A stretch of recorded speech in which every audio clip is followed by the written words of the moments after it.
আসসালামু আলাইকুম, শুভ সকাল। সবাই ভালো আছেন? আলহামদুলিল্লাহ আমিও ভালো আছি। সকালবেলা ছাদ বাগানে আসলাম।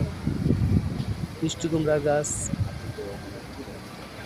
ফুল ধরেছে। মিষ্টি কুমড়ার কিছু কথা বলবো গাছের ব্যাপারে, গাছের যত্নের জন্য। মিষ্টি কুমড়া গাছ পানি কম দিতে হয়, গাছের পরিচর্যা করতে হয়। আমি আরও গাছ রোপণ করেছি মিষ্টি কুমড়ার, সেগুলো এখনও জাংলা উঠে নেই। এই জাংলাটা আমি নতুন দিয়েছি দেখার জন্য আপনাদেরকে। নতুন করেছি জানলাটা দেখানোর জন্য। ফুল হয় কিন্তু ফল হয় না। আসলে দিলে ভালোই ফুল হয়।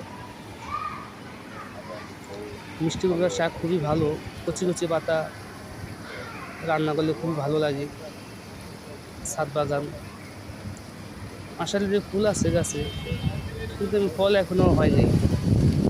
আর সকালবেলা প্রচুর বাতাস, ভাবতেছি মনে অনেক বৃষ্টি হবে। খুবই প্রচণ্ড বাতাস, গাছগুলো খুবই দুলতাছে বাতাসে। আমি দেখানোর চেষ্টা করছি আপনাদেরকে সকালবেলার প্রকৃতির বাতাস খুবই সুন্দর, খুবই চমৎকার। আরও গাছ আছে আমার, সেগুলোতে আমি আগে পরে দিয়েছি, আপনারা দেখেছেন। মিষ্টি কুমড়া গাছ এখনও উঠতেছে, চটি দিয়ে দিছি জাংলা ওঠার জন্য, রশি বেঁধে দিছি। সবাইকে গাছের যত্ন, পরিচর্যা। মিষ্টি কুমড়া এখনও ছোট আছে, এগুলো উঠে যাবে জানলাতে।